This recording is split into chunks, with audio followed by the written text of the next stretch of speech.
It's 94.3 WYBC, the rhythm of the city. Daryl Huckabee, along with Dee Dee in the morning. Excited to have a special guest on with us to talk about health in our community. And that's an ongoing conversation. Person I want to introduce you to or reintroduce you to, because he's like a family member now for WYBC. Maritza Bond, the Director of Public Health for the City of New Haven. Maritza, good morning. How are you? Good morning. I'm well. How are you? I'm fantastic. Always good to Good. have you on to give an update about everything health, because maintaining our health is an ongoing thing, not just something you look at once and then put aside and then revisit when Abs- something happens. So Absolutely. Absolutely. They say health is wealth, and health, allows us to be able to, be around our family and friends. And in particular now, as we just concluded the holidays, it's really important that we're sort of cognizant of our health.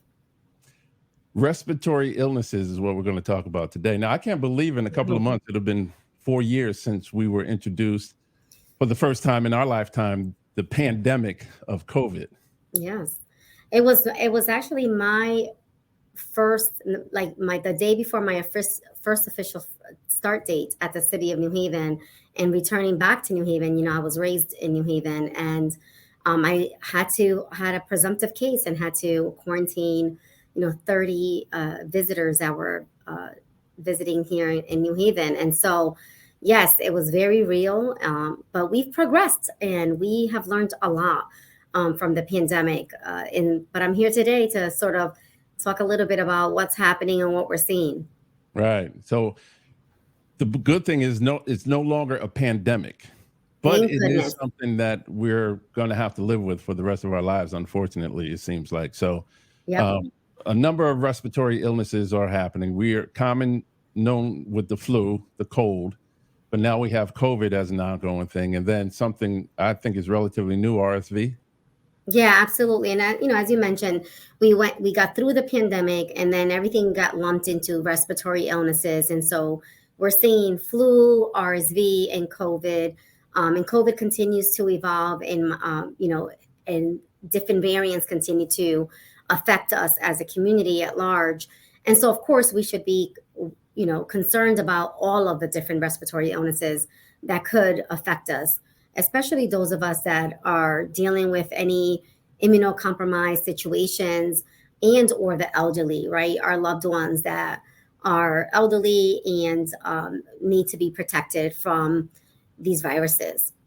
Now, coming off the holiday season, it seems like, I guess, is it tradition that holidays bring a rise in respiratory illnesses or airborne viruses because of Yes. travel and get-togethers? So unfortunately, the confinement of the air quality, and the distancing from individuals does pose a risk of us contracting different respiratory illnesses. And so now that we've just celebrated different holidays, the New Year, for many of us, Three Kings Day, those different events and family gatherings really pose a risk, especially some of us that do not develop symptoms. And so some of us may have a sniffle or may not have any symptoms at all, could be uh, spreading respiratory illnesses to one another. And so it's so important that we are mindful. We at the health department are monitoring the emergency room visits from these illnesses. And so that's how we're sort of tracking some trends and wanted to raise awareness, because we know that from last July to just this month, we went from a 6% uh, emergency room visit to 14, which Mm. is nearly double, and poses, this concern that we want to be able to raise, because we've come a long way as a community, and we know how to protect ourselves, and we should be able to protect others as well. And ironically, I've talked to a few friends of mine over the last couple of weeks that have come down with COVID, some for the first time and some for the second or third time. So it is still out there. Now, the one thing that surprises me for our state is that I read an article last week that the COVID vaccine rate for our state is around 14% of the entire population, which is, I think, relatively low. Is significantly low, and there's a lot of misinformation out there. We know, in fact, the FDA just published an article today that they're anticipating unfortunate fatalities to increase because of the significant number of unvaccinated individuals in our country. And we also know that studies have proven that long COVID is prevented when you are vaccinated, right? So we know that vaccination doesn't necessarily mean that you're not going to get it.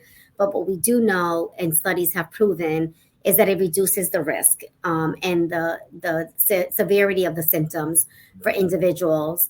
And so it's really critical for people to get vaccinated. We're still offering vaccines as we speak out in the community. We've been at local libraries. We just had something at the field house this past Friday. So we're still out there offering vaccines and making it affordable for people. So something that we can live with. But again, I want to reemphasize something that you just said. The vaccine doesn't prevent you from getting it, but it reduces the risk of symptoms, severe symptoms, and more importantly, long-term COVID. Because I know quite a few people now that are living with long-term COVID because they had it, they survived COVID, but now there's some residual effect because they weren't vaccinated as best as they could have been. Exactly. And in some cases, unfortunately, some people, can potentially have an untimely death. And so that's also really critical when people are battling other health conditions. I just had a close friend of ours that, has cancer and came down with the flu just because they were exposed to someone else. And that could be fatal for people that are battling severe chronic conditions. And so we should be mindful of, consistently washing our hands, keeping our distance, and really minimizing some of the social gatherings, in particular when you are symptomatic. Get tested. We are grateful that we still have access to tests. COVID.gov/tests. People can get free test kits delivered to their home. We are out in the community giving out test kits because we want people to know that if you feel any symptoms, get tested.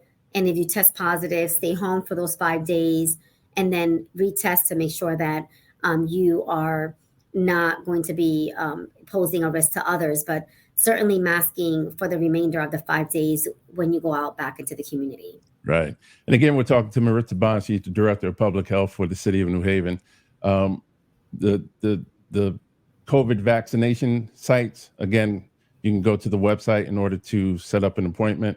I think it's also key, like you said, to have the in-home test kits available so that if you start coming down with symptoms, because I know, when people sneeze nowadays, COVID changed that. Like if you're in a public place and somebody sneezes, you look at it a little differently than before COVID. So you're wondering, what's kind of spreading through the air. So you want to take as best precaution as you can, not just for you, but for the people around you in our community. Correct. And we have information on nhvvax.org, or you can call us at 203-946-8181. We're here at your service.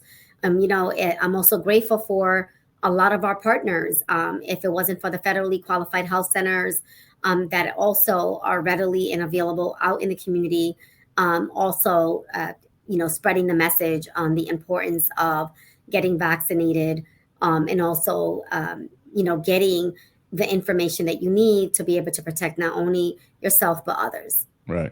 Our community. So Maritza Bond, thanks so much for joining us again. And we're going to have you on as a regular guest just to give us update, not just on COVID and viruses, but just general health concerns for the community so that we can stay safe and healthy. As you said earlier, health is the new wealth.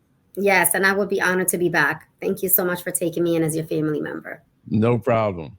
Cheryl Huxley, DD in the morning on 94.3 WYBC, the rhythm of the city.